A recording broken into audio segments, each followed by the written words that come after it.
the evidence can be gathered today, and by the time the matter is hearing before a court of law, the witnesses are either have lost memory, or either they are not willing and they feign loss of memory, or they are even, for some reasons, they do not come to court to testify, and they are crucial. So courts release witnesses if, no, sorry, they release suspects or accused persons if there is no sufficient evidence to convict. But that is in criminal matters. In civil forfeitures, the bar is lower. We do not have a higher standard of proof. We only need to establish that this property is a proceeds of crime, or it is unexplained wealth. That is when the standard is lower, and that's why we have heard that my colleagues here have mentioned recoveries of huge amount of money. Of course, they recover through court process. So civil forfeiture is easier. So cases get lost because of the way they are brought to court, or the way the evidence is gathered. Or sometimes the evidence may not be even enough before it is approved for prosecution.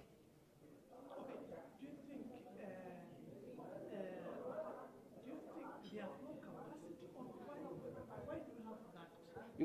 Criminal enterprises are very complex, and those criminals are not, they are learned people. They are experts. Sometimes they are even techno-savvy more than us. So these are sophisticated people. So I would not say that the investigators are not experienced or they don't know. It's that the criminal enterprise sometimes is complex. They know how to hide evidence. They know how to conceal evidence. They know where weaknesses are. So sometimes it is not, and I think always it is not about the investigators. It is about how the offenses are being executed. And do you think now such a dialogue that professionals from the same investigators are coming together, do you think is going to address those gaps? Yes, it will. It will address, because in every offense, all these acts cut across different areas. You may find that the police may not be able to cover a certain area where we need an auditor. We have an auditor with us. Maybe the EACC is lacking some capacity in terms of arresting or testing evidence, especially where we need laboratories. EACC, maybe it depends on DCI or other agencies. So these coming together and building capacity and dialogue, in my view, it will improve the quality of investigations and the quality of the evidence which will be produced in court after the investigations. Thank you very much. Yes. Yeah. Tell us, where do you think we can enhance? Because I heard you recommending Kenyans. Kenyans have done a lot in terms of fighting corruption. Where do you think that we enhance, and why do you come in? Yes, thank you so much. Let's be clear. Corruption and illicit financial flows are the defining problem of not only Kenya, but also the continent. As you heard in my speech, around 100 billion US dollars are lost every year by the continent in illicit financial flows, by the whole Africa, I mean, and Kenya loses a lot of resources as well. So it's extremely important that the agencies come together and collaborate to address these issues effectively. And I want to congratulate the colleagues, EACC in premise, the other agencies, the judiciary, all the criminal justice sector for the extremely important work that they are doing and the results that they have achieved so far. I think we have heard quite good work that has been done. Of course, more has to be done, and the idea of this kind of dialogues is to enhance cooperation, coordination, and make sure that the resources that are there are utilized in an effective way to really mitigate this fundamental problem that Kenya as well as other countries have. Because with this loss of funds, with this loss of resources, it's not possible to achieve the SDGs, for example. 100 billion over the continent is half of the money you need every year to move forward with the achievement of the targets in the Sustainable Development Goals. And this reflects in poor services, poor health, poor education, and entrenched poverty and exclusion. So the agencies present here are really in the front line of this work, and they are doing excellent initiatives. Their achievements are great.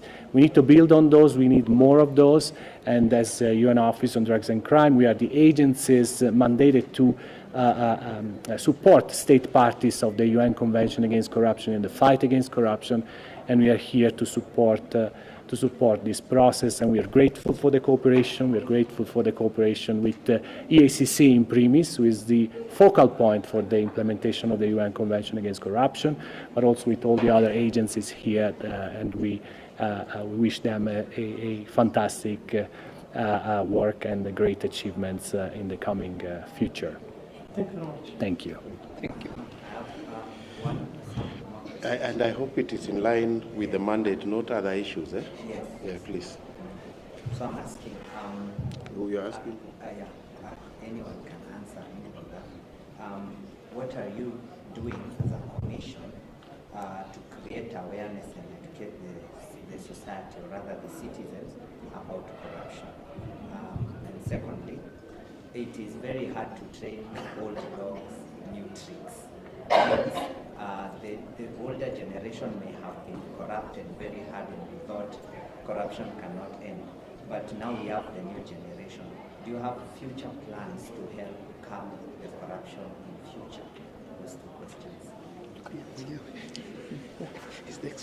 Okay, thank you for those questions. On behalf of EACC, we have a very robust and comprehensive program for public education and awareness. We also have a schools education program, especially focusing on integrity clubs that are nurturing young people to become people of integrity when they grow up, and also to have a good character in the way they conduct themselves. So we have a very serious program on that. As we speak, we have an ongoing debate among secondary schools in Kenya on issues of ethics and integrity. And this is intended to prepare and gauge the level of understanding of our young people on issues of corruption and the role they need to play in the fight against corruption. Beyond that, the EACC has a very robust media education program. We are continuously engaged in the media to inform Kenyans about the fight and the achievements we are making, and continuously reminding them about the role they need to play in the fight against corruption. As you have noted in the past, we have public outreach programs that reach out to Kenyans in their spaces, especially in markets, to just engage them in the fight against corruption, and also to be able to receive reports whenever we can. So yes, we have a very robust public education program. Going forward, we are working very closely with the National Kenya, the Youth Council, to bring the youth on the war together to fight with the Commission in the war against corruption.